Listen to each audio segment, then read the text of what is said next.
Good morning, dear student. I am Ajay Pandey, your SST teacher. Today I will teach you the third chapter of your SST book from economics, and the name of the chapter is Poverty as a Challenge. The name of the chapter is Poverty as a Challenge. एक चुनौती के रूप में गरीबी. This video is important for all the section of the 9th. यह video कक्षा 9 के सभी सेक्शन के लिए इम्पोर्टेंट है. आज के वीडियो में हम आपको गरीबी एक चुनौती के रूप में इस चैप्टर पर बताएंगे. I hope that you will be ready with your pen and paper. So first of all that we have to read about is the concept of the poverty. गरीबी की संकल्पना अर्थात गरीबी होती क्या है इसके बारे में जानेंगे. Second thing that we will know is the causes of poverty. गरीबी का कारण क्या है इसके बारे में जानेंगे. And the third thing that we will know is steps taken by the government to remove the poverty. तो तीन चीज़ों के बारे में हमको इस चैप्टर में पढ़ना है कि गरीबी क्या होती है, गरीबी का कारण क्या है और गरीबी को दूर करने के लिए सरकार के द्वारा कौन कौन से कदम उठाए गए हैं. So let us discuss the first thing, the concept of the poverty. तो concept of poverty is related to many things. For example, any person can be said to be poor if he has no land. That means landlessness is a factor to the poverty. अगर किसी व्यक्ति के पास जमीन नहीं है, भूमि का टुकड़ा नहीं है, तो उसे गरीब समझा जा सकता है. The second thing that is related with the poverty is that is illiteracy. अगर कोई व्यक्ति साक्षर नहीं है, निरक्षर है, तो वह भी गरीब कहा जा सकता है. The third thing is living in झुग्गीज. अगर कोई व्यक्ति या किसी व्यक्ति का परिवार झुग्गियों में रहता है तो उसे भी गरीब माना जा सकता है. The fourth thing is daily veg. किसी व्यक्ति की जो प्रतिदिन की आय है, कमाई है, उसके आधार पर भी हम गरीब का निर्धारण कर सकते हैं. The fifth thing is poor health. कोई व्यक्ति जिसका स्वास्थ्य अच्छा नहीं है, जिसका हेल्थ अच्छा नहीं है, is said to be poor. Any person who do not have a good health, sound health, that person may be poor. And the sixth thing is living in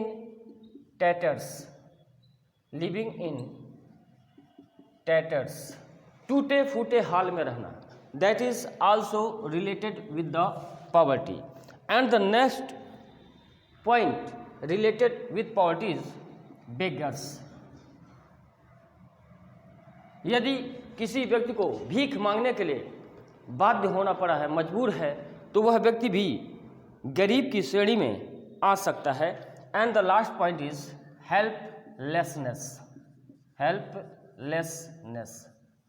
Hindi में इसको बोलते हैं असहायता. यदि कोई व्यक्ति असहाय है तो वह भी गरीब की श्रेणी में आ सकता है. So these things are related with the poverty. अगर इतने पॉइंट किसी व्यक्ति के जीवन में है तो उस व्यक्ति को गरीब कहा जा सकता है. In India almost every fourth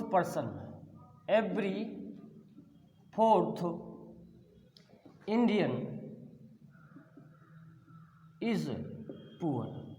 Bharat में जो गरीबी का आंकड़ा है तो ऐसा माना जाता है कि भारत का हर चौथा व्यक्ति गरीब है. एक आंकड़े के अनुसार इन 2011 and 12 The number of poor peoples in India is about 270 millions. 270 millions. It means 27 crore.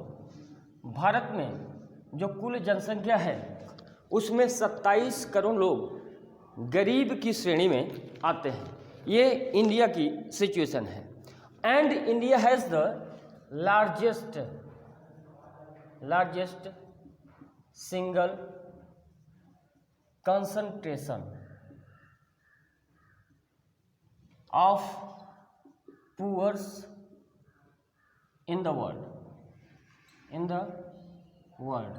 It means पूरी दुनिया में गरीबों का जो सबसे अधिक संकेंद्रण है। कंसंट्रेशन मीन्स संकेंद्रण यानी कि जमावड़ा। पूरी दुनिया में the single largest concentration of poor is in India because every fourth Indian is poor. Now we will define what the poverty is means.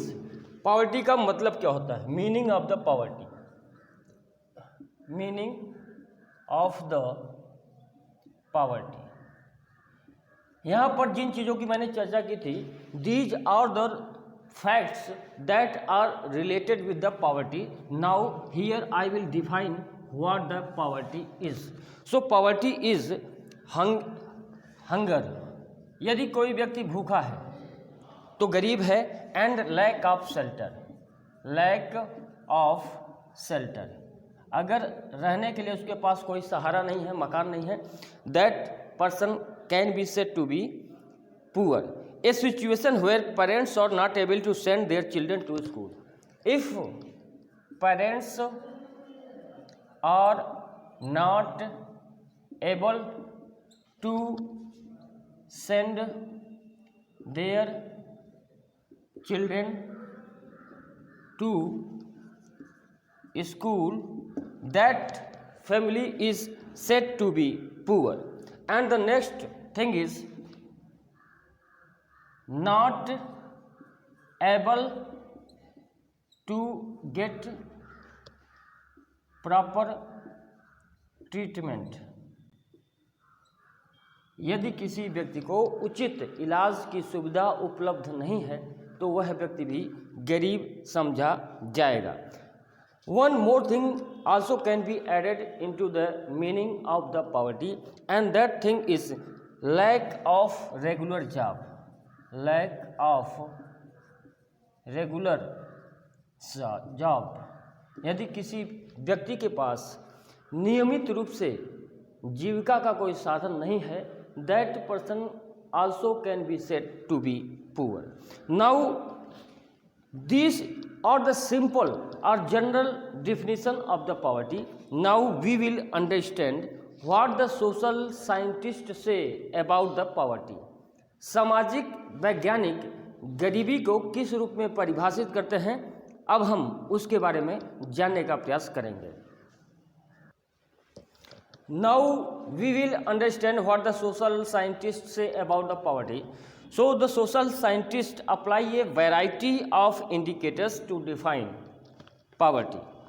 Social scientist means सामाजिक वैज्ञानिक, जो समाज के बारे में अपनी धारणाओं को रखते हैं, अपने विचारों को रखते हैं, that person is said to be social scientist. And social scientist use a variety of indicators to define the poverty, what the poverty is. समाज वैज्ञानिक बहुत सारे सूचकांकों का, संकेतांकों का प्रयोग करते हैं गरीबी की परिभाषा को डिफाइन करने में। These indicators are as below. Number 1 is illiteracy.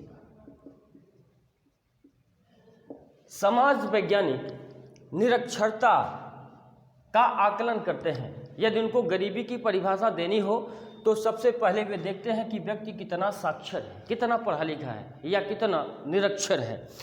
The second thing, job opportunities.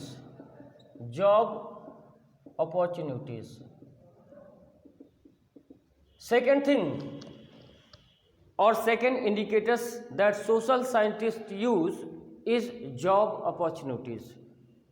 नौकरी की जीविका के साधन की कितनी संभावनाएं हैं, कितने अवसर उपलब्ध हैं, इस बात से भी गरीबी का निर्धारण सोशल साइंटिस्ट करते हैं। The third thing is safe drinking water. Safe drinking water, पीने के लिए स्वच्छ पानी की कितनी उपलब्धता है किसी व्यक्ति के पास, that thing also define who is poor and who is not poor. The fourth thing that social scientists use to define the poverty is sanitation. Sanitation. Sanitation means साफ सफाई। कोई व्यक्ति जिस एरिया में रहता है, जहाँ पर वह निवास करता है, वहाँ कितनी साफ सफाई है, कितनी गंदगी है, इस बात का भी पॉवर्टी से संबंध है। So the social scientists use many various indicators to define the poverty. I tell you about only 4. There are so many indicators. This is not possible to tell you all the indicators what the social scientists use to define the poverty. Now I will like to share a quote from Mahatma Gandhi that has been given in your textbook. Mahatma Gandhi had said that India would be truly independent when poorest of the poor becomes free of human suffering. Mahatma Gandhi ने कहा था, जब भारत का प्रत्येक नागरिक मानवीय कष्टों से मुक्त हो जाएगा, उसी दिन भारत स्वतंत्र हो जाएगा। But that is not possible. That can be possible only with the help of the knowledge. With the physical or material things, nobody can be happy. You can be happy only if you have the true knowledge. If that happens, then you can be truly happy and truly liberated. Now, I will define the definition of poverty in a very limited sense. What the poverty is, you can define a sense of helplessness is poverty. एक ऐसा भाव, एक ऐसी दशा जहाँ व्यक्ति अपने आप को असहाय पाता है, उसे हम गरीबी के रूप में डिफाइन कर सकते हैं। So I hope you are enjoying this class, and now I am going to tell you something. The effect of poverty. The effect of poverty. गरीबी का प्रभाव क्या होता है? अगर कोई व्यक्ति गरीब है तो इसका प्रभाव क्या पड़ेगा, उसको हम आपके साथ डिफाइन करने जा रहे हैं कि यदि कोई व्यक्ति गरीब होगा, he may be a victim of social exclusion. He may be a victim of social exclusion.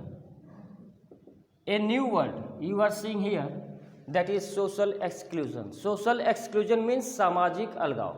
यदि कोई व्यक्ति गरीब होगा तो इसका प्रभाव ये पड़ेगा कि वह समाज से कटा कटा हो जाएगा, क्योंकि he is living in a helplessness condition.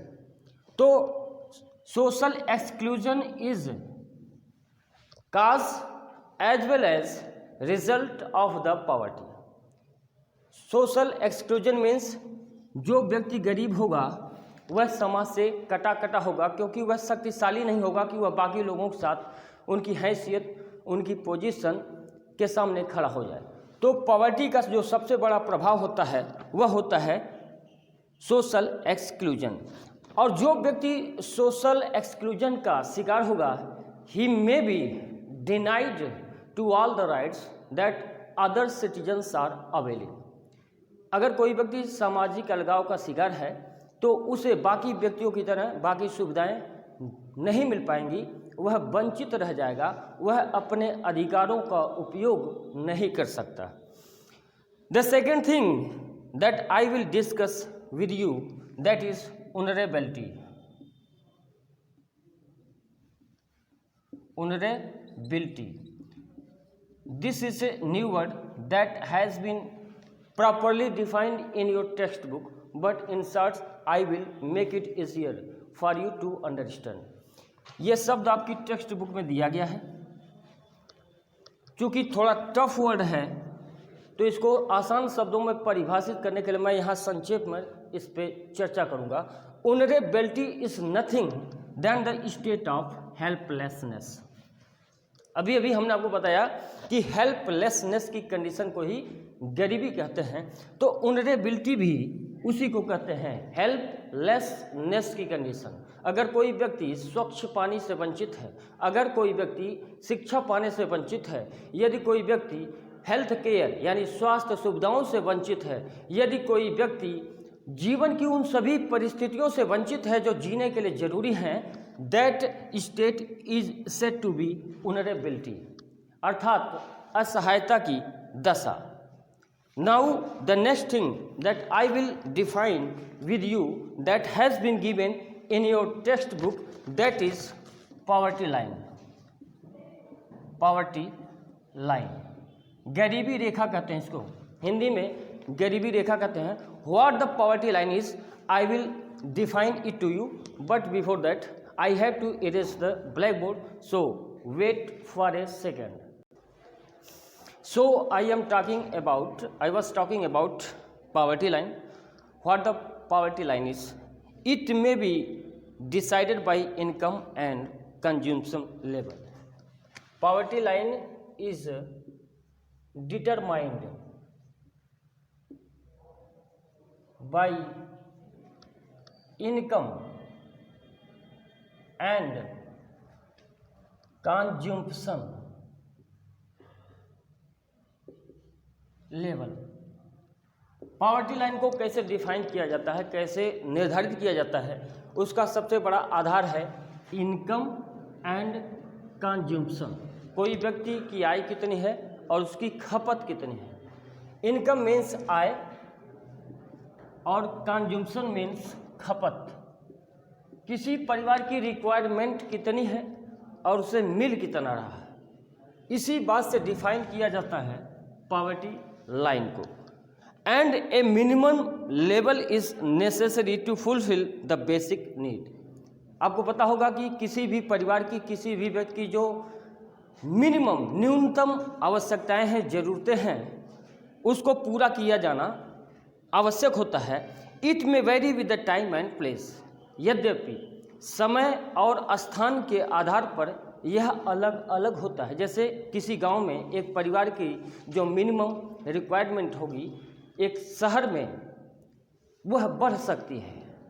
मान लीजिए कोई व्यक्ति गांव में रहता है और उसकी monthly minimum requirement 10,000 rupees 10,000 per month है, तो ज़रूरी नहीं कि दिल्ली में रहने वाले एक फैमिली की भी यही ज़रूरत हो सकता है दिल्ली में रहने वाले परिवार के लिए यही मिनिमम रिक्वायरमेंट 5,000 पर मंथ हो सकती है। तो इसीलिए कहा गया it may vary with the time and place. हो सकता है in 1990 the minimum requirement of a person would have been 1,500 rupees per month.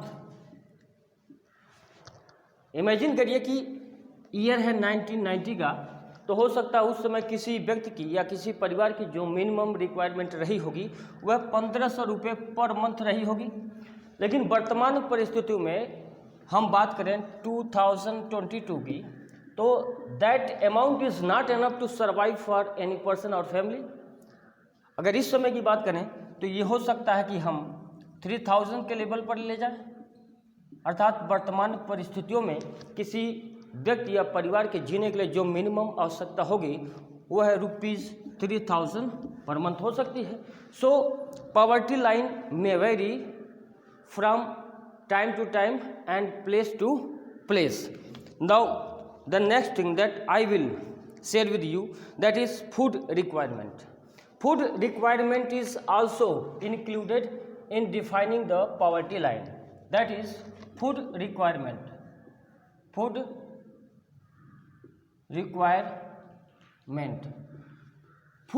requirement is measured in calorie. Food requirement is measured in calorie. भोजन की आवश्यकता भी poverty line को define करने में योगदान देती है। अब भोजन की जो आवश्यकता है उसको हम कैसे मापते हैं? It is measured in calorie. Calorie energy है जो प्रत्येक व्यक्ति के लिए निर्धारित की गई है कि प्रत्येक व्यक्ति को दिन में कितना किलो कैलोरी मिलना चाहिए। So I will share with you the data that is required for per person. In India, the accepted average calorie requirement is 2400 calorie per person. Calorie per person. भारत में जो आंकड़ा है वो ये है कि प्रति व्यक्ति को प्रतिदिन 2400 कैलोरी की आवश्यकता होती है। अगर ये डाटा पूरा हो रहा है तो वह व्यक्ति पर्याप्त भोजन प्राप्त कर रहा है। लेकिन यदि पर व्यक्ति को 2400 कैलोरी एनर्जी प्राप्त नहीं हो रही है तो इसका अर्थ हुआ कि उसे पर्याप्त फूड नहीं मिल पा रहा है। और यह आंकड़ा रूरल एरिया के लिए है, ग्रामीण इलाकों में रहने वाले व्यक्तियों के लिए है, जबकि शहर में रहने वाले व्यक्तियों के लिए यही आंकड़ा है 2100 कैलोरी। शहर में रहने वाले व्यक्तियों के लिए यह आंकड़ा 2100 कैलोरी है पर पर्सन, जबकि गांव देहात के इलाकों में रहने वाले व्यक्तियों के लिए यही आंकड़ा है 2400 calorie. Poverty line for a person was fixed at ₹816 per month for rural and 1000 for urban area for the year 2011 and 12। 2011-12 के दौरान जो पॉवर्टी लाइन डिफाइन की गई थी in the sense of money that was ₹816 for rural area and ₹1000 for urban area. अगर पैसे के संदर्भ में गरीबी लाइन को डिफाइन करें तो गांव में रहने वाला व्यक्ति यदि 816 रुपया पर मंथ कमाता है तो वह गरीबी रेखा से ऊपर है। गांव में रहने वाला व्यक्ति यदि 816 रुपया पर मंथ से नीचे कमाता है तो गरीब है, और 800 से ऊपर कमाता है तो अमीर है। और वही आंकड़ा शहर के लिए है। यदि शहर में रहने वाला व्यक्ति पर मंथ 1000 रुपीज़ कमाता है, अर्न करता है, तो वह गरीब नहीं है। लेकिन यदि उसकी आय अर्निंग 1000 रुपीज़ से बिलो है तो वह गरीब समझा जाएगा। So this was the concept of the poverty that I shared with you. Now I will share some data with you that has been associated with the poverty. Decline in poverty ratio. Decline in poverty ratio. India में decline कैसे हुआ ये आंकड़ा आप note कर सकते हैं। इन 1993-94 अर्थात 1993 और 94 के दौरान भारत में जो गरीबी का रेशियो था, ratio of the poverty was 45%। 45% लोग 1993-94 के दौरान गरीब थे, और यह आंकड़ा घटकर इन 2004 एंड 5 रिड्यूस टू 37.2%। 2004-5 के दौरान यह आंकड़ा घटकर 37.2% हो गया। And in 2011 and 12 this data reduced from 37% to 20%। ये 2000 का नवीनतम आंकड़ा जो आपकी बुक में प्रिंटेड है कि 2011-12 में भारत में गरीबों की संख्या 20% थी। Now one homework for you student that you have to find out what is the present percentage of the poors in India. आपको ये पता करना है कि 2020-21 में भारत में गरीबों का परसेंटेज कितना है। You have to find out, otherwise I will tell you later while chatting in the group. Now just a few minutes ago I have talked about the vulnerability. ऑनरेबिलिटी। थोड़े समय पहले मैंने आपसे बात की थी ऑनरेबिलिटी की। मैंने आपको डिफाइन किया था ऑनरेबिलिटी क्या होती है, a sense of helplessness. Now here I will define who are vulnerable in India. तो स्पेशली शेड्यूल्ड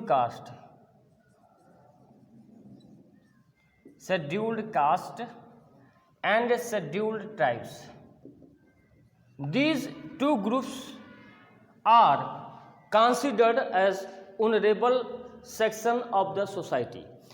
अनुसूचित जाति और अनुसूचित जनजाति के लोगों को ही ऑनरेबल कहा जाता है।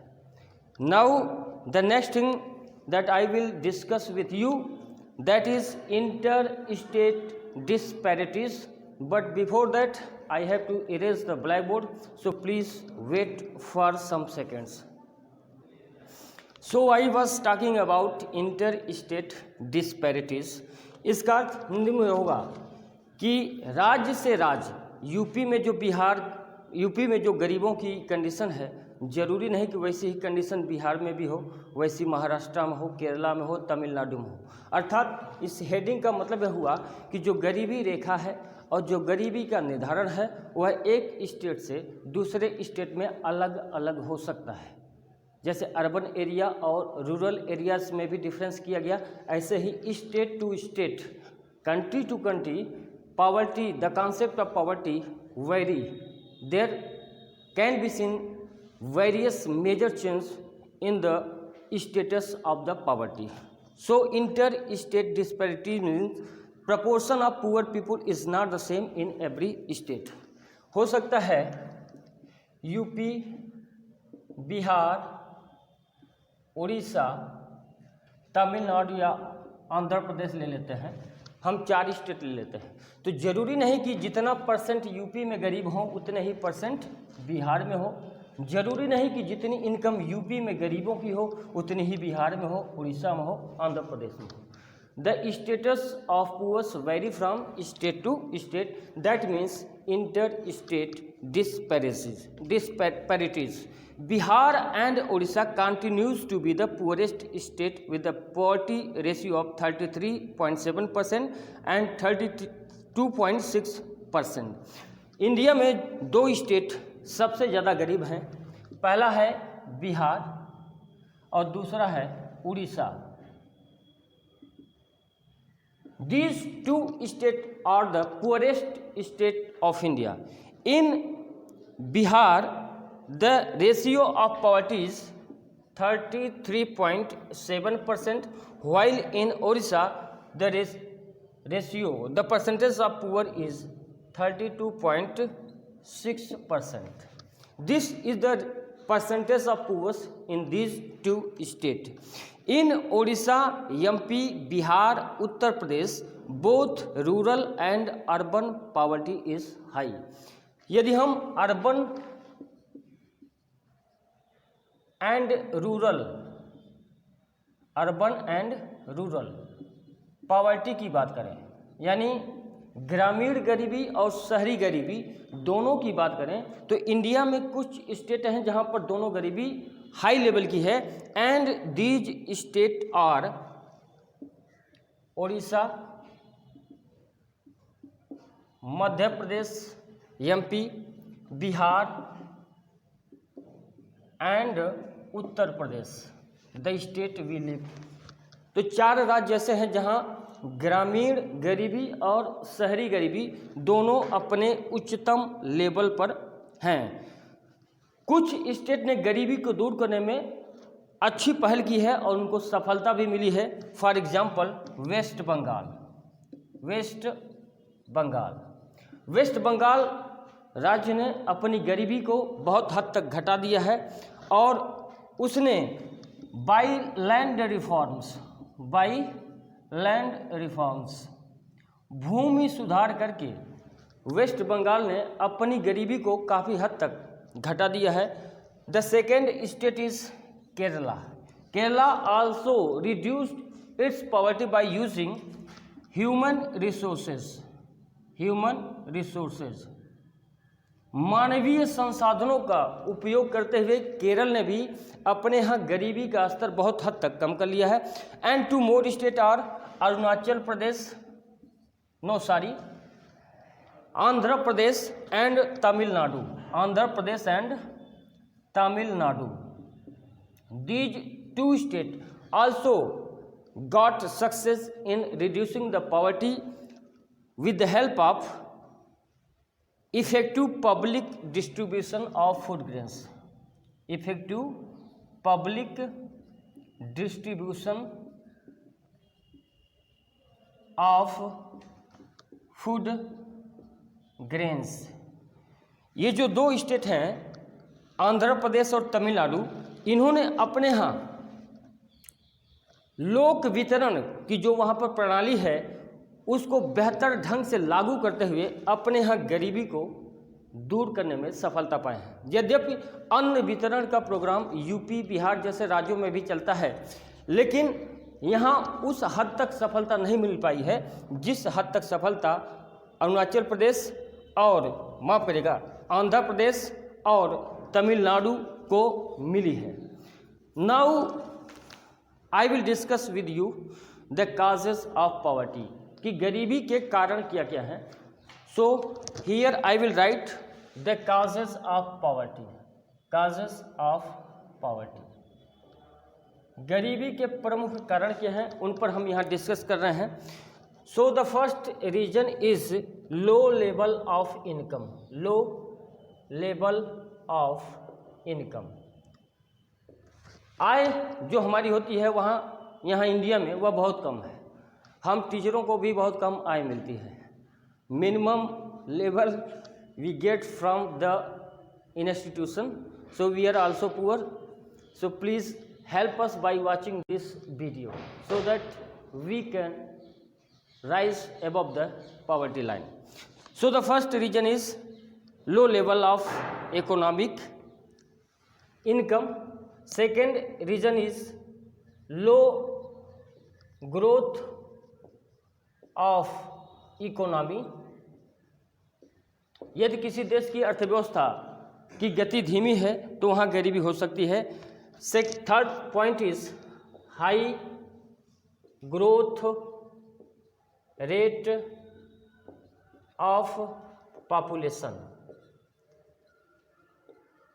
यदि किसी देश की जनसंख्या अधिक बढ़ रही है, चूँकि संसाधन रिसोर्सेज की संख्या लिमिटेड है, लेकिन यदि पॉपुलेशन अनलिमिटेड ग्रोथ होगी तो वहाँ पर उस देश में गरीबी आएगी। The next point is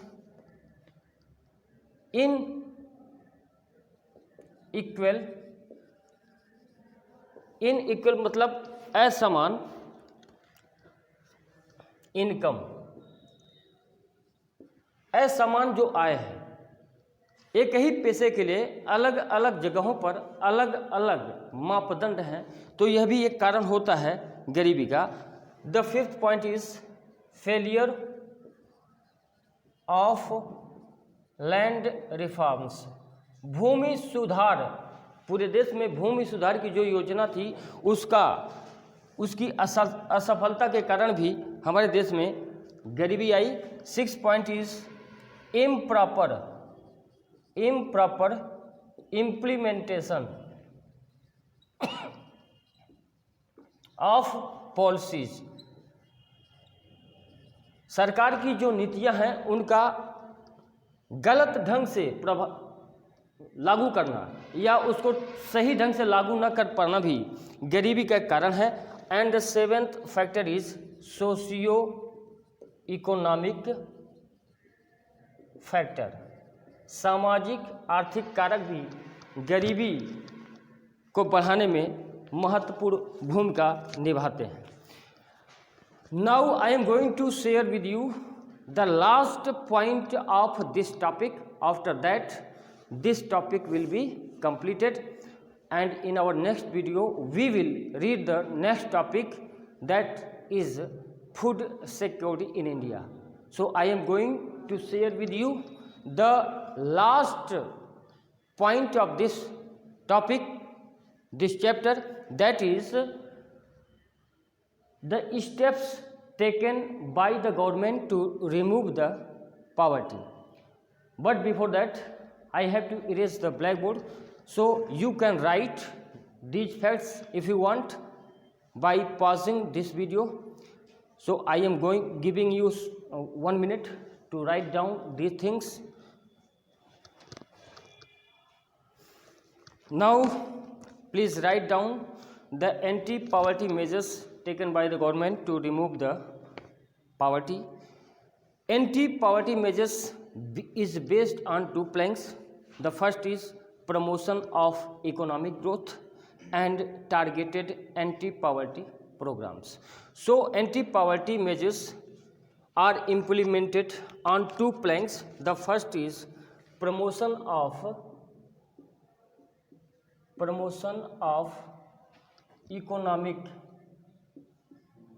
economic growth, यानी आर्थिक उन्नति कैसे हो देश की, इसको ध्यान में रखकर एंटी पावर्टी अभियान चलाए जाते हैं. And the second is targeted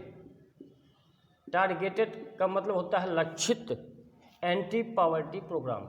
anti poverty programmes, सरकार जब नीतियां बनाती है तो गरीबी को लक्ष्य करके बनाती है कि हमारी नीतियां ऐसी हों कि गरीबी दूर हो. तो इसी दिशा में कुछ स्कीम्स सरकार के द्वारा चलाई गई हैं ताकि गरीबी को दूर किया जा सके. सो the first scheme is Mahatma Gandhi national rural employment guarantee act 2005. आप इस योजना से परिचित होंगे. हिंदी में इसको मनरेगा कहते हैं. ग्राम प्रधानों के माध्यम से गांव में मनरेगा के तहत गरीब परिवारों को मिनिमम 100 डेज एम्प्लॉयमेंट एंश्योर किया जाता है. फैमिली ओरिएंटेड प्रोग्राम है ये गवर्नमेंट का कि जितने भी गरीब परिवार हैं उन परिवारों से एक व्यक्ति को साल भर में with in a year 100 days employment ensure किया जाएगा. And this scheme was launch probably in 2005. It aims to provide 100 days wage employment to every household in rural areas. यद्यपि यह जो स्कीम है यह रूरल अर्थात ग्रामीण इलाकों के लिए है. Second scheme that the government has launched was the Prime Minister रोजगार योजना. Prime Minister रोजगार योजना. It was launched in 1993. It aims to create self employment. ये जो योजना आई थी इसका उद्देश्य था कि सेल्फ एम्प्लॉयमेंट यानी आप अपना बिजनेस खुद शुरू कीजिए, उसमें सरकार कुछ न कुछ सहयोग करेगी. The third scheme that government launch was rural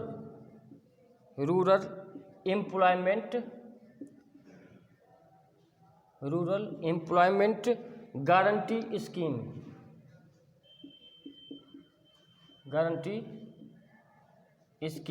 In short, we can say it REGP, and it was started in 1995. These are facts that will be asked in your examination if I am given the work of making the question paper. So please don't take it, otherwise write down and learn it also. The fourth scheme was स्वर्ण